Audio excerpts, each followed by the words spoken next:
our third of our holiday webinar series, Succeeding Amidst Holiday Party Procrastination.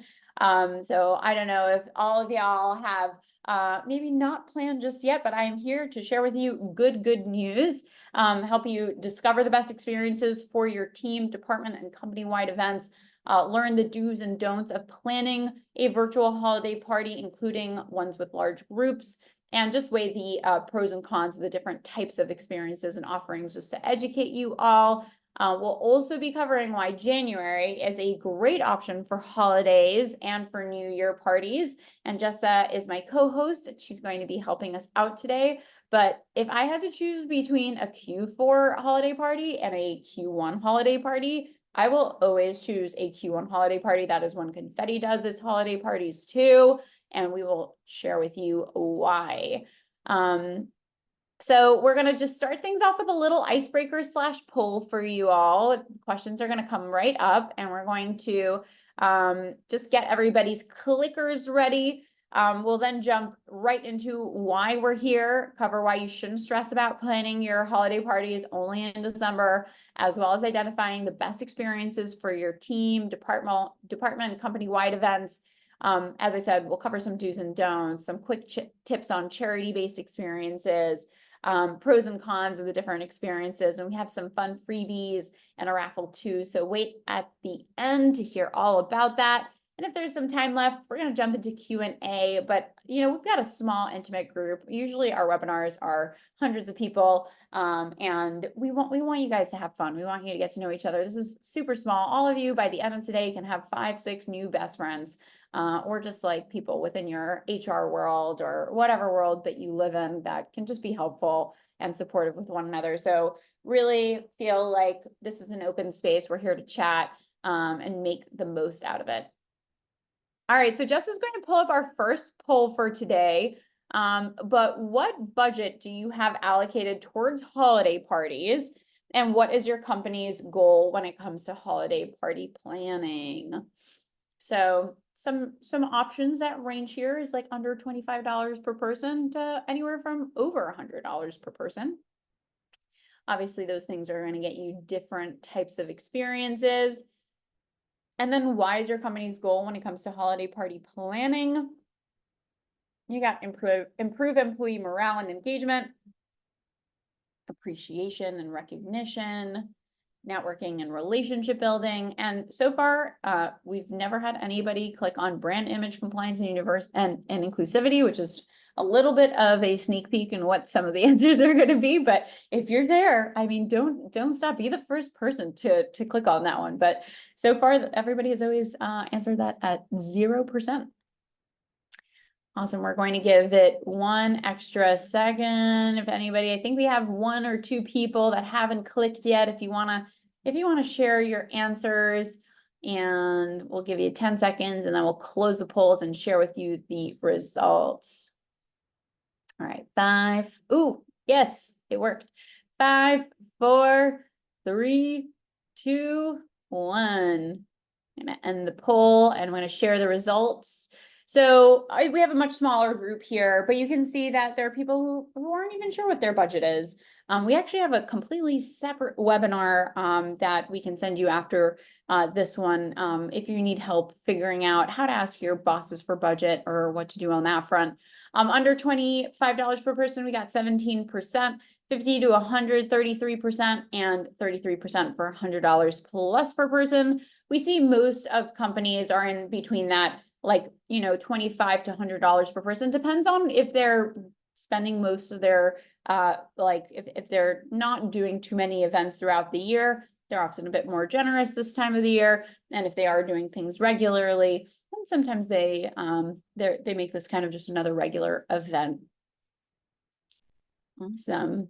And then as you saw, also with the second question, what is your company's goal when it comes to holiday party planning? Most of y'all selected improve employee morale and engagement alongside showing appreciation and recognition, which is aligned with our previous webinars. Thank you so much for participating. And I want to just get straight to it. If you're worried that you haven't started planning yet, I would love to hear it in the chat, just a yes or a no. If you are worried that you have not started planning yet. And I wanted to start off right away with some good news, just in case you needed something available. There are literally 200 plus available experiences still at Confetti next week. So if you really need something for next week, don't worry about it. You can go on the platform, you can use the filtering button, know that there's plenty of options still left. But more so, January is even better than December for holiday party planning. And if you're here because you haven't planned anything for your team for the holidays yet, I just want you to say that there's a great opportunity to start Q1 with a bang. And this might sound surprising, but January holiday parties are becoming increasingly more popular due to their less religious connotation and nature. Alongside that, December, which is Q4 in general, can be such a whirlwind for companies, lots of other holiday parties going on, and so many deadlines that need to be hit. So it just becomes difficult for everybody to find the time, or everyone just seems to be out of the office on different days. So having your holiday party in January gives your team something to look forward to in the new year. It also allows you to be more intentional about bringing the team together if your Q4 was a bit crazy. And it's an amazing way to kick off Q1. A lot of new hires often start in Q1 as well. We have a great article about this on our blog, which Jess is going to drop in the chat. And for those of you who are like, okay, let's learn how we can make Q1 parties, I'm convinced, amazing. Stay tuned for the remainder of this webinar. I'm going to teach you just great tips on how to plan, what to plan, and there's a special surprise for you at the end for those who stay.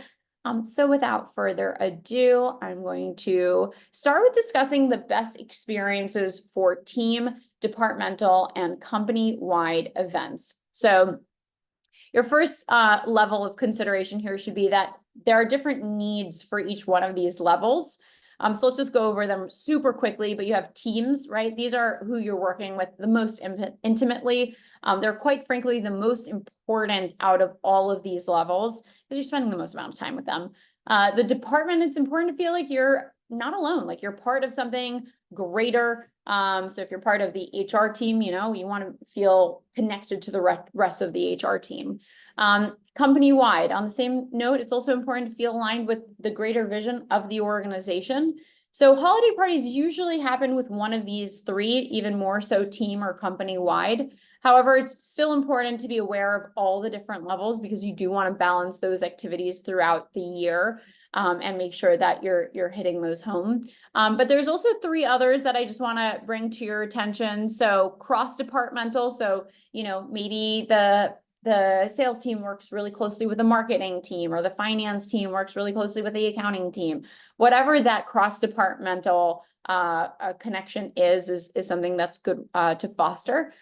Interest groups, if you have ERGs or anything of that nature within your organization, and agile teams are teams that really just come together to work on a specific project. They're usually not there for that along with one another, but it's good to just keep them in a bonding. So if you're not doing many team building efforts throughout the year, it's best to do a quick survey to really know who your team is hungry to connect with the most. And we have surveys that we'll pass along to you in our follow-up, or if you prefer to use your own survey tools, you can use the link that Jess is about to drop in the chat to just get inspiration of what you should ask your team regularly. But even asking one quick question, which is like, department, team, or company-wide event, what are you hungry for? The most popular is company-wide, as I said, for holiday party season. And in terms of cadence, so you should be considering the right cadence for your team, and while brainstorming the best experiences for your team as well. So, which is often how you want, how often do you want these events? How many do you want for the holidays? You should have a minimum of one touch point per quarter in order to maintain a healthy and connective culture. I like to often compare it to dating, but you just can't leave it just for the end of the year. You got to do it year round. And the goal is always to try to do these connections with the teams on a monthly basis. Wellness can be separate. You have like if workout classes or offsites, is a totally different world. But ideally, each employee should have a clear experience that they should be attending between 6 to 8 events per year. And it's worthwhile to chat about that. The most common cadences that we see here is Q1, a team event, Q2, departmental, Q3, team, Q4, company-wide, or it kind of changes around where Q1 is company-wide, Q2 is team, Q3 is department, and Q4 is team. So it really kind of depends on what you see is the best thing for your organization. And when it comes to holiday party season, we just suggest having one company-wide event to bring everyone together. But if you're usually doing things as a company throughout the year, having the teams or the departments events are actually the best way to show just a personalized appreciation, and often leads to deeper connections when those groups are a little bit smaller. But as a disclaimer, you know your team and company the best, so you decide what cadence works best for them and use the tools to kind of supplement that data and decision. So team and departments events are so effective for holiday team building because it's so much easier to gear your event towards the group. And also most teams are already close to each other. So this gives them an opportunity to really spend time that isn't just work. So you want to enable each team to choose their own experience that would be best for their culture. And we have a solution at Confetti called our multi-user feature, which allows HR teams to allocate a budget, and each team can use up to that budget on the experiences on the platform. And it just allows them to be able to pick and plan whatever experience that they want. That way the heavy lifting is off of your plate. All the hard work doesn't need to be only on your shoulders. And if you're interested in learning a little bit more about that, Jess is going to drop a link. You can schedule some time to talk to us. But I want to get straight to some of the best experiences by department. And this is just a great thing to take note of because it's based on our feedback from actual customers and often captures the essence of these team dynamics and echoes elements of their roles even. And why I'm only covering C-suite, HR, and HR admins and sales here today is just for the sake of time, but we've created a one-page resource linking the best experiences for all the different departments.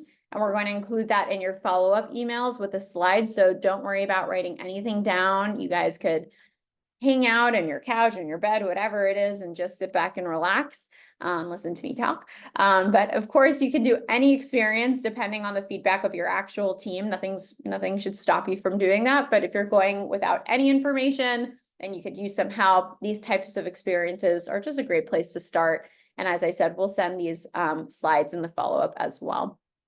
So we're going to start with the C-suite. What we find for C-suites is that they're usually doing things that are a bit more elevated, that they're in the 100+ per person range. So you have things like wine tastings and cooking classes. There's also really nice high-end wine tastings that we offer. And then you also have things that are just fun and silly, like coworker feud to get everybody laughing and outside of their comfort zone.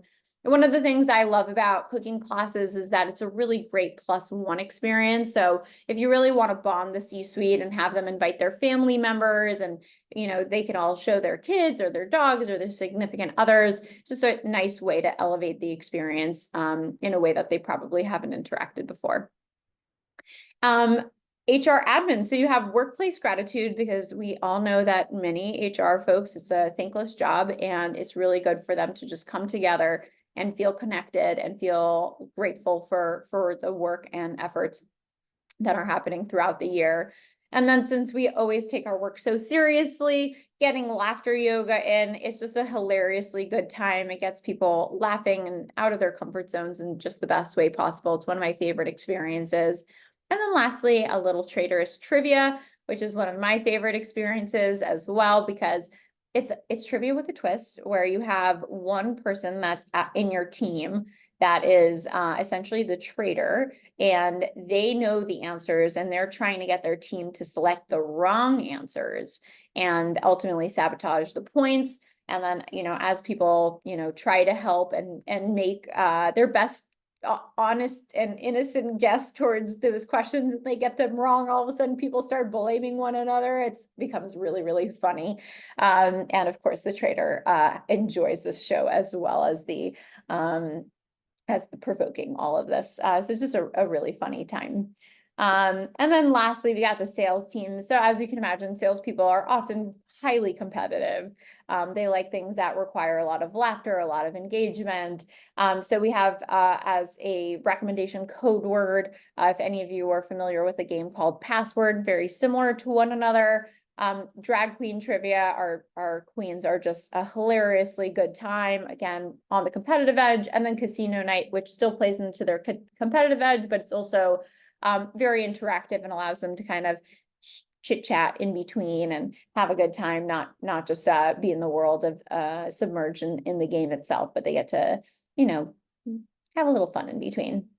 Again, you'll get even more suggestions for your team in the follow-up email, but we just wanted to send you these 3 departments for starters. And then we're moving on to large or company-wide teams. So experienced planners often aren't sure what to do for large or company-wide teams. Are any of y'all planning a very big company-wide event, something that's like 100, 200, 300, 500, 1,000 employees? Would love to hear from you in the chat.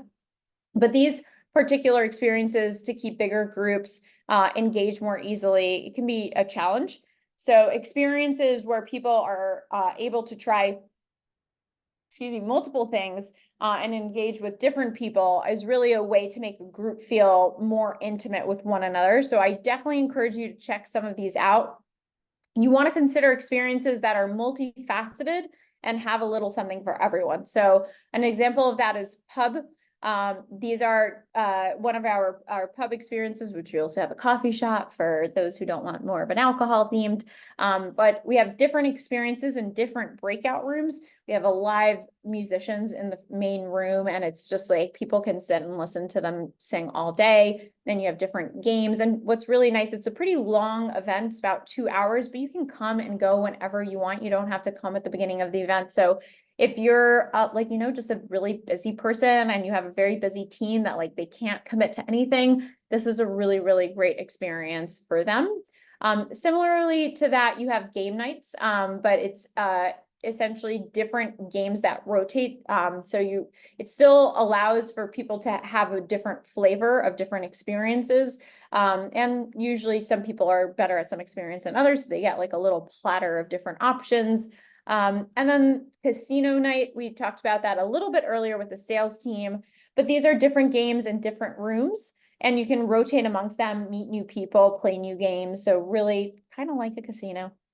And then lastly, you can also have a pick your own adventure. We're doing a very elaborate pick your own adventure style with Glassdoor, and each employee got to choose their own experiences. They got to sign up in advance, and they have origami and pasta, and every employee gets to kind of pick whatever it is that they would like. So we're going to take our second poll for today just to make sure you're still with us. But maybe you can share a little bit. When would you ideally want to host your holiday party? Maybe some of you haven't planned yet, but you wish you did. Or some of you are like, no, actually, I'm already on the January, February train. Sign me up for that. And then the second question that we have here is, do you think holiday parties would be more fun if you were allowed to bring your kids, friends, or families to the event? We're going to give it an extra minute. Probably gonna, if y'all hear me gasp for air and occasionally drink, I'm a little under the weather. Y'all have been really great sports, I feel like, with me. All right, we're almost there. I'm going to give it 10 more seconds and then we will close it for the 2 other folks who want to use their clickers to submit their decisions. We got 5, 4, 3, 2, 1. Awesome. So I really like what we're seeing here. It's a little bit different than some of the other webinars that we've had. But you can still see that the majority of you, well, half of you, want to still do your events in December. And as I said, there's still opportunities for you to go ahead and book something for next week. So if you want to make that dream happen, we aren't going to stop you. But the other half of you are like, you know what, I'm here. I'm ready to do it in January. And I think that that's awesome. So far, we didn't get any clicks for February, but sometimes people want to wait February, even March, to do their event. So there's no right answers here when it comes to your holiday party. And do you think holiday parties would be more fun if you were allowed to bring your kids, friends, or families to the event? Usually the answer is yes here in terms of the majority, but in this group, we got the majority saying no, with 2 of you guys saying, oh, you know what, I actually would be open to that. So I think it's nice to just sprinkle in throughout the year, at least one time where your friends, your family, your significant others can join those Zoom rooms. And it really humanizes the workplace to be able to see our loved ones on camera and remind each other that, you know, we're not just each other's colleagues. We're not just these work monkeys. We are here to, we're all human. And seeing people's dogs, seeing people's kids, seeing people's significant others really does bring that light to these events. So this is our second and last poll here. I'm going to jump into the do's and don'ts of holiday party planning just to give you a quick and comprehensive overview of the basics you should be considering. But do understand the most popular times. So when it comes to holidays, plan ahead. Great minds think alike. The dates you have in mind for a holiday party are probably being considered by many others as well. For those who click December but feel like it's never going to happen, next time just put it on your calendar for August, September, and you will get the date that you want if you're planning in advance. So survey the team to ensure that you're finding the best time for the maximum participation. And at the end of November into the first week of January, this is like classic holiday party timeline. So you can run into a lot of scheduling conflicts. So wherever possible, just anticipate popularity and just plan ahead. Sounds obvious at this point, right? Number 2, don't try to book things that are inconvenient for different time zones. If you are going to, though, asking folks in inconvenient time zones to participate, just give them a little perk, like being able to start work the next day, or giving them a gift card to treat themselves to breakfast or coffee. Just make sure that you're taking into account of anyone who would be joining the event. And if you can't find a time that works reasonably for everyone on the team, meaning it's like not too early or not too late. Sometimes, you know, we've seen customers who ask people like to do a cooking class and it's like 2 a.m. at their end. It's kind of, you know, a little bit tough for them. So just consider planning a second event for those international team members just to make sure that they have an opportunity to reasonably join in on the fun. Often it doesn't cost that much more, just a couple $100, and sometimes it doesn't even cost anything more. So it's worthwhile to look into, and both of them get an equitable experience and they get a good relevant time for them. Do ship in advance to avoid issues. So one thing that definitely for those who want to plan in December, as you can imagine, it's already really tough to get things shipped at this point, just because UPS, FedEx, everybody's already super overwhelmed. I know Confetti specifically really wants all of the participants to get their packages in on time, which is why we recommend, like, hey, if you can, just plan it for January. I don't stress yourself out about it. But no one is immune, including us, to the chaos of holiday shipping. And I'm sure we've all been there at some point where we really wanted something to arrive and it didn't. So if you're doing an experience with a ship component, and many do around the holidays, because it is really special to receive like a little kit in the mail, that kind of makes you feel like a gift. Just make sure you need to plan ahead as much as possible so you don't run into delays or higher shipping fees. And these experiences are so worth it. And finalizing your shipping items early is just a great way to ensure that everyone enjoys it as well. And you can always do something fun. Like we have sparkling wine kits for January to celebrate the New Year's. I mean, you got options. Don't stress about doing everything equally. So equality, of course, is great and something to strive for, but it's not worth your stress over the little things. And when it comes to planning for these things, you'll never make 100% of people happy. So if someone can't receive a package, just send a do-it-yourself list and a stipend and let your event coordinator know in advance. And in person, if you have in-person events that are doing a wine tasting, for example, give the virtual folks a wine tasting too. You don't need to feel forced to fly everybody on site just so they can participate. So the real key thing with equality in these events is just effort. And people want to know that you care. And most good folks aren't going to give you a hard time on little details.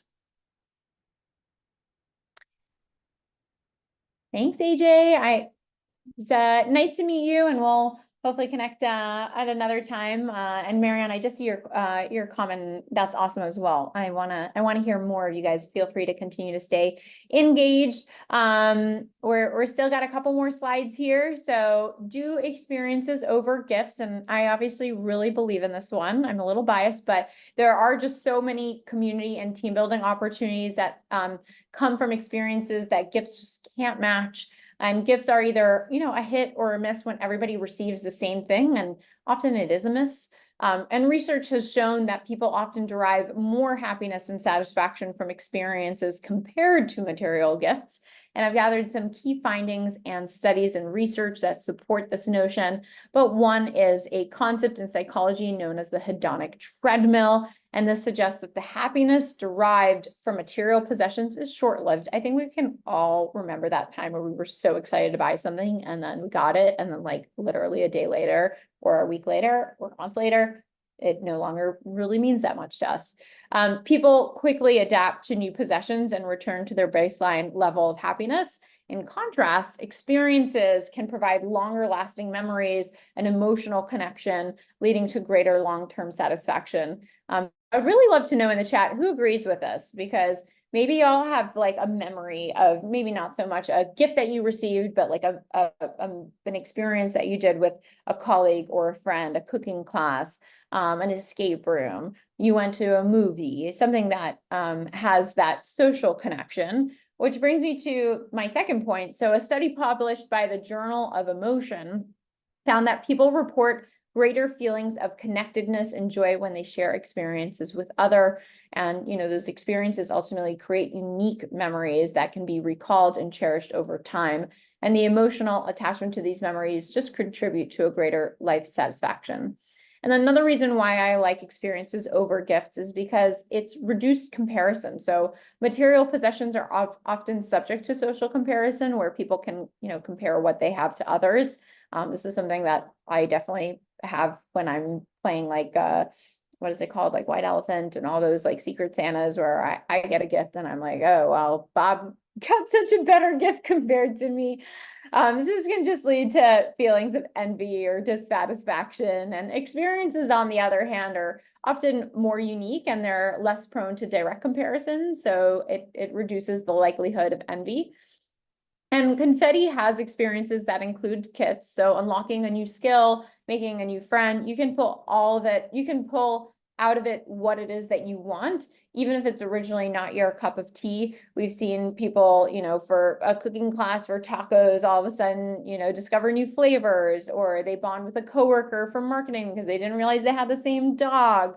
So experiences gives you a lot of gifts bundled into the shape of whatever you make of it. And as the saying goes, collect moments, not things. Do consider charity games. So the holidays are all about giving back and being able to do something that brings your team together, and while also doing good, which is such a win-win in our book. So however, if you are doing a charity-based experience, some things are, one, just to be a little careful, because you don't want to have any like supercharged political statements or things that can potentially divide the team. The second one is external collection links should be working again. So we have like some pre-vetted experiences, ones on our platform. And you want to do something potentially with the nonprofit. So origami and games are something that we've seen to be really nice if you want to partner with a nonprofit who has a children component to their to their charity and be able to do origami or play a game with those kids. Or you can do something to give it away. So we have like a chunky knitting blanket class. We have like food experiences where you can donate that food off to charity. You can do hand lettering and send cards over to the military. And if you want, you can also play around with either ticketed events, or one thing that I really like is try to make the attendance the actual charity component. So the charity will come from the company itself, but you can say, hey, if we reach 20 people, the company is going to donate $200. If we reach 50 people, the company is going to donate $500. I'm just making things up. So really getting people that they know that their attendance is actually going to translate into some kind of charity component as well is really nice. We're towards the end here of the final section of the webinar, but I want to leave you some pros and cons of the different experience types just to help you find what might be best fit for your company. And I'm going to start with the classes with kits, because as I mentioned, the pros are that it's a great +1 experience. So as Marianne said, like it's great for maybe allowing spouses, maybe not with kids, but it also feels like a gift in the mail. You get, like a little package. It's extremely interactive. And the cons are that shipping is a bit challenging. It can be. It definitely requires a more flexible workforce and team. We have a shipping insurance policy, and we have a whole shipping team that helps troubleshoot any person who potentially didn't get their kits. And that could be for a multitude of reasons, whether it's usually it's out of our hands. Sometimes participant wrote the wrong address. Sometimes UPS did something. I mean, we've had all sorts of stuff. And international challenges. So it can be difficult often to ship and make those experiences equitable for across the world. Some of the most popular kit options this time of the year is cooking classes and baking classes and arts and crafts classes. BYO. So this is the pros is that these experiences are very affordable. It's usually the kind of reverse of the classes with kits. It's still the class, just no kit. You've got to procure your own materials, which is actually one of the cons. So as you can imagine, it leaves the burdens of the supplies, buying the supplies, remembering to get the supplies on the shoulders of the employees. And one tip that you can do to just help with a financial element, if you're looking to try to save a little bit money and not pay for the shipping of the kits themselves, is just consider a gift card or a stipend to purchase those materials for the teams. It still makes the event overall more affordable, more sustainable because there's no shipping and less waste. And it's still a great experience if you're on a time crunch. Games. So games, the pros is this is probably one of our most interactive and inside joke producing experiences. It's definitely one that we're a huge proponent of here at Confetti. And the cons of games is that I think that it requires a little bit more hype and differentiation than some of the other experiences, because in the beginning of COVID, people really tried to play a lot of games online, and not all of them were a great success. We can promise you that our games are going to be a great success through our happiness commitment policy. But if you are going to play a game, one tip is really to consider that charity element that I mentioned earlier for participation, and just make sure that it's professionally hosted and not, somebody internally at the organization that put together some kind of trivia session. You really want a professional MC to come in and really engage the entire team together. And then gifts and swag. Everyone loves a gift. Nobody really hates gifts, but the cons can be that not everything can always be customizable and personalized. And often there is a lot of wasted money and resources if people don't like it or if it doesn't fit. So just to be mindful of really getting those details in place before you spend your money in the wrong areas. And then just since we're at the end for freebies, just reiterating that we'll be following up with some of the resources that we mentioned today. And if there's anything else that you'd find helpful that isn't included, just send us an email and ask. I absolutely love speaking to people in our community. And use code THANKYOU50 for $50 off your first booking with Confetti if any of y'all are new. We'll put this up at the end as well as in your follow-up email. And we have we always have hello and demos regularly. And hello and demos, if you're not familiar, are a ability to actually go and experience some of our events themselves. And Jenna, why don't we do this? We don't have right now a coupon for those who aren't you, but I'm gonna hook you up. You stayed here till the end. We're gonna make sure that you come out of this. Awesome. And we love a good raffle here. So we'll be randomly choosing one attendee from our webinar series to receive a free event in 2024. We'll be randomly selecting and announcing the winner in the next week or two. So we'll email you if they're a winner. So stay tuned for that. And I would really love it to just open up this session to Q&A for any of y'all who have anything. Don't be shy. Would love to hear from you. And there's a Q&A button that's part of the Zoom. If you want to send that. And all right. Susie's question, no question. We are having our first event with you next week and looking forward to it. I'm so excited that you're having an event with us. We're here for you every step of the way and I'm glad to be connected. And Jenna said, what's the best time of the day to host a virtual company-wide holiday event for a company of 35 employees in all different regions?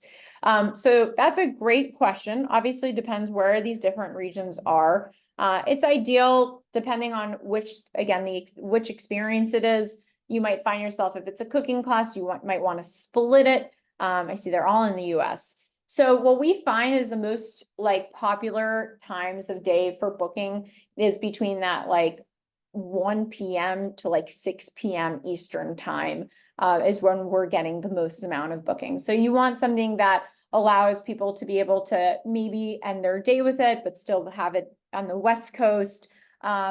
Or it depends on the event. So you might have a hot chocolate making class. And for that one, you might be like, it actually would be fun to start my day and have a little hot chocolate for the morning. That's not a big deal, but you don't want to be cooking pad thai in the morning. So those are with things to consider. For coworker feud, you have a lot more flexibility, Jenna. So you could really have fun throughout the day. And as long as they're awake and not, this isn't a 6 a.m. meeting for them, you should be fine, but probably somewhere in that afternoon. So if you can get your team to be starting, ending their day with it, let's say 5 p.m. Eastern time, and that will be 2 p.m. Pacific time, that's where we're seeing the majority of events happen. But it also depends on the culture. Some companies want to do things they want to tap into their after work hours, and some of them are oh my gosh, if it's after work hours, my employees won't show up. So then in that case, you might want to play with a 3 or 4 p.m. and a noon/1. So I'm glad to hear that you're planning right around that time. You did well, and don't be afraid to survey the team. Just make sure that you're, asking the right questions to them, getting sure, and you're never going to make everybody happy. That's just the world of events. But everybody will know you try. Any other questions from the group?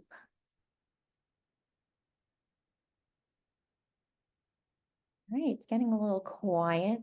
So I just want to thank you all for showing up here today. And one more thing before you leave, Jess is going to drop it in the chat, but if you haven't submitted yourself or a colleague, we have the 2023 Confetti Culture Awards. The deadline is coming up December 19th. We've had hundreds of submissions. And remember, you can submit multiple nominations and you can even nominate yourself. There's really some incredible prizes going on. So we hope to see you on there as well. You all deserve it.